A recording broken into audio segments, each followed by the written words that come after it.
Hi, this is Nicholas Yock, a registered migration and education agent from Pathway to Oz. Today, I'm going to talk to you about the new agricultural visa.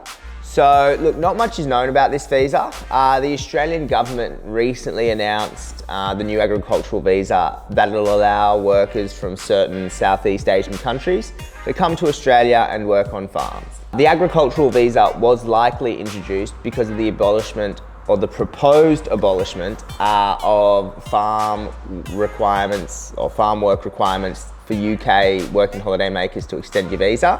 So basically the Australian government has come out and said, look, in the future, that's probably what we're going to look to do. So the farmers kicked up a big fuss, and obviously we need workers in Australia to work out on the farms. So the government's decided to sort of go this route. And the new agricultural visa, it'll be very different from the current sort of visas, the Pacific Labour, scheme or the seasonal worker scheme. So what countries will be eligible for the new agricultural visa? So as I said, Southeast Asian countries, Indonesia, Myanmar, Vietnam, Singapore, Philippines, Malaysia, Thailand, Laos, Brunei and Cambodia. So, what are the specifics on the visa? Well, immigration hasn't exactly come out and said, here's the legislation, this is the new visa. However, they have given a lot of key indicators to what's going to be involved with it.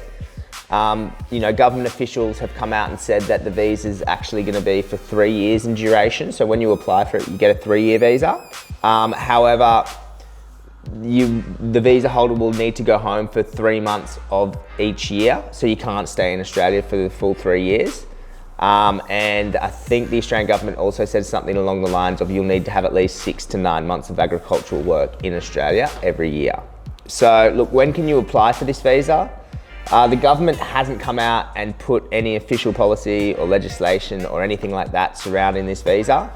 However, I would expect, usually immigration is pretty slow, so I would expect it to come out sometime in probably, early to mid sort of 2022. And look, if you keep a check of this page or, the YouTube, we'll obviously be sure to let you know as soon as any new, finalized updates come out. So I hope you found this info. I wish I could give you more information on it. There's just none out there, so I'm just sort of letting you know what we found, through discussions with ministers and scrolling the internet and stuff like that. Thanks.